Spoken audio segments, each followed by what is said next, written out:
Hi, this is David at MASH IT. I've previously reviewed both the M15 R3 and the M17 R3, and they're both fantastic high-performance slim and light laptops. Having had both of them in the office at the same time, I thought it'd be quite nice to do a very quick comparison review, looking at the two different sizes and having a quick look at what's the difference between the two of them, just in case you're trying to choose between them and you can't make your decision. Now I want to start by just talking about the price. The M17 R3, for some reason, is always a little bit more expensive than its smaller brother. In the UK, it's always at least £100 to £150 more per spec than the M15 R3. So I'm not sure whether it's because of the larger cooling system that this larger laptop has, or whether that's more of a niche product, a 17-inch, they sell more of 15 so they can reduce the price that way. But either way, that is something to take into consideration. You will pay slightly more for the same spec with a 17. So now let's look at the laptops themselves. I've got both of these laptops here in front of me. There's the 15, there's the 17, quite obvious when you look at the size side by side. They are very similar specs. The biggest difference between these two is this is a 300Hz panel on this model, and this one's a 144Hz panel on this model. Now if you're buying the 15, you can have the 144 or the 300Hz, but if you go for the 300Hz, you do not get G-Sync and you do not get the Optimus option. So unless you really want a high refresh, I definitely recommend picking up the 144Hz panel. Also, you should be able to see on the camera, but the 144Hz 17-inch is a lot brighter than this 300Hz panel. It does seem like maybe 50 nits difference between the two, side by side. So again, that's something to take into consideration. But let's look at the laptops themselves. What differences are you getting buying the 17-inch over the 15th, or vice versa? Well, straight away, if you look at the keyboard decks between these two models, you'll see that the 17-inch has an extra number pad. The 15-inch has a more centered, standard laptop keyboard layout without a number pad. This is my personal preference for a keyboard, because as much as I love a number pad on a main machine, on your desktop, on a laptop I'm never so keen because they cram it right next to the end return row, and I do end up sometimes overslipping and when you're typing and hitting into the number pad. With the centered, this is on your lap and you're typing away, this is a much better position for typing because it's right in the center of the actual laptop itself and your hands are in the center. So for a typing experience personally, I do prefer the 15-inch over the 17-inch. For certain professions and for certain applications, it is nice having that number pad. So if you're one of those people, you do want a number pad, it is a good number pad and it doesn't encroach with the cursor keys like some other manufacturers do. It is very separate. So as number pad laptops keyboards go, it's not a bad model. I just wish they separated them a bit more. Also, if you get the number pad, you also get the dedicated macro keys above. If you can see here, it's A, B, C and D above the actual number pad. If you go into the Alienware Command Center software, you can actually put macros against each of those keys. Opening programs, typing things out, those are all options that you've got for those. If you find that useful, only the 17-inch has that option. As you can see where you've got the more narrow keyboard on the 15, there are no dedicated macro keys on this model. Also you'll notice the 17-inch has a bigger trackpad and slightly bigger grille at the top here for allowing air into the actual fan intake. We will turn them over in a minute and we will open them up and look at the internals and see the difference on the internals. But I also want to just have a quick look at the size. Right, so looking at the size of these laptops, I've put them 15-inch on top of the 17-inch. You can see there is quite a difference for portability sakes. The 15-inch is much more portable than the 17. Obviously, it is a little bit bigger than some other 15-inches because you do have this sort of hinge design that juts out the back a little bit. It does allow the laptop much better cooling, so I can understand why they've done that, but it does make the 15-inch and the 17-inch slightly deeper than other brands, such as Razer as an example. Ports-wise, they are exactly the same, which is quite nice.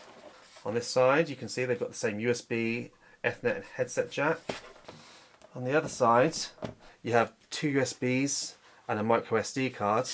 And on the rear, you've got your power jack, amplifier, Thunderbolt 3, DisplayPort and HDMI 2. So whichever one you buy, you're going to get the same port selection, and that's nice.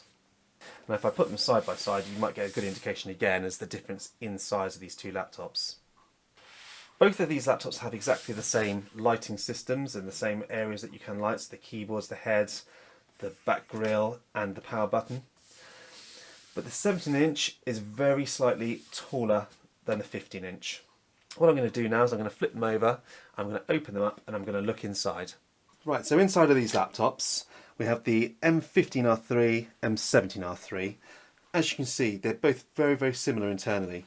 They've both got the 86 watt-hour batteries, same size speakers, they've both got the two main SSD bays here. Now one thing that I found a bit odd, there's a 30mm SSD on the M17 R3. Now, and on the M15 R3, although it says 2230, what is strange, when I measure that, is a 42mm slot. So I haven't got a 42mm at the moment to check that, but I'm going to check that out and find out, what will screw into that one, because that is very unusual. Now, as you can see, they're both vapor chambers, and they've got a nice little bit of tape over the top just to try and sort of stop some of the heat. This is the back of the motherboard, which does make, obviously, working on these machines a bit more difficult, because if you want to repaste them, you've got to take the whole motherboards out, flip them over before you can take the vapor chamber off. Fortunately, using the vapor chambers, the cooling has been pretty good on both these, as they do run flat out. Now, the next thing to notice with these two machines, obviously being the smaller size, it does have smaller fans. And I believe they're slightly thinner as well by the looks of them. So just looking at these, it's about 10 centimeters across on the 15 and about 12.5 on the 17. So you're going to get probably slightly better cooling on the 17. I'll do some benchmarking in a while and check the temperature just to see. Other than that, these laptops are pretty much identical, just slightly larger. So now that we've looked inside these two laptops, we can see that the 17-inch had a slightly bigger cooling solution and bigger fans. We're running a couple of performance tests just to see whether they are equal, whether one's noisier than the other, whether one performs better than the other. So what we're going to do, first, on Command Center, both of these are running in balanced mode, so there's no difference in the actual profile that they're using. And what we're going to basically do now is we're going to run Cinebench to see if they score the same, and we'll check out the decibels from my decibel meter phone as well. So this is the 15-inch first with Cinebench R20. So we can see that we're getting 51 decibels on the M15 R3. So that ran through the test at about 3.6 gigahertz on that CPU and scored 2,826. So now we're going to run Cinebench on the M17 R3. So we can see we're actually getting almost 52 decibels on the M17 R3. So that ran all the way through the test with the CPU boosting to its maximum of about 4.2 gigahertz across all cores on this M17 R3, giving us a score of 3,238. So obviously a fair amount higher than the M15. There is a chance that we've got a duff M15, but I mean this is direct from Dell, but it's more than likely the fact that this has got larger fans and a slightly larger cooling system in it than the M15. But that's quite a nice increase. So now we're going to test the Unigine Valley benchmark just to make sure that both these GPUs, because they're both 2070 Supers, are able to boost to the same sort of clocks, bearing in mind the cooling systems that these have got. Okay, so we're nearing the end of the test now. Just want to draw your attention from the MSI afterburner at the top of both of these. You can see the 15-inch is running very slightly hotter on the GPU than the 17-inch, but the good news is both of these cards are running at 115 watts. So despite running a few degrees hotter, which is still absolutely fine, they're running at very similar clock speeds. And that then shows again in the scores, you've got 4,668 on the 15-inch, 4,720 on the 17-inch. So there's a little bit of difference, but there could be a variance in the runs. But this does run slightly cooler on the 17. So a good show on both of those. So there we have it. The 17-inch is performing very slightly better than the 15-inch, especially in the CPU performance. Now it could well be that we've got a Dell Friday afternoon machine and our CPU on the 15 isn't performing as well as it should be, or it could just be down to the fact that this does have a very slightly bigger cooling solution and larger fans on the 17-inch, and that's probably where the extra value of this laptop is going, bearing in mind there's about an extra $100, £100 between these two models for the same specs. So that brings me on to the conclusion then, 15-inch versus 17-inch. As you can see, looks-wise, they're very similar. The 17-inch is just a very slightly scaled up version of the 15-inch, with the main differences being a touchpad and macro keys on the 17-inch. They've both got the same ports, they both have the same card options, the GPUs perform the same, so if you're gaming they're both going to perform the same out of the box. The 17-inch was running slightly cooler though. So realistically it comes down to a couple of main choices when you're choosing between these two laptops. Portability. Obviously, if you're looking for the portable option, you're going to choose the 15-inch. And if portability is the deciding factor between these two machines for you, and you buy the 15-inch, then I suggest you buy the 144Hz panel. With that panel, you get the option of either switching it from G-Sync to Optimus. So then if you want that portability, or if you want battery life, you would obviously switch it to Optimus.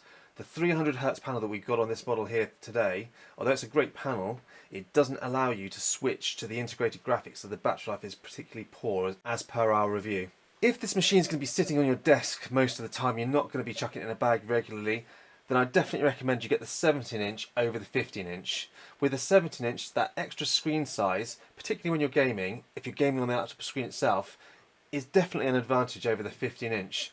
And me personally, when I choose a laptop, if I'm going to be gaming on it, I will always go for the 17-inch, just for that extra screen size. Also, you may well want that touchpad as well.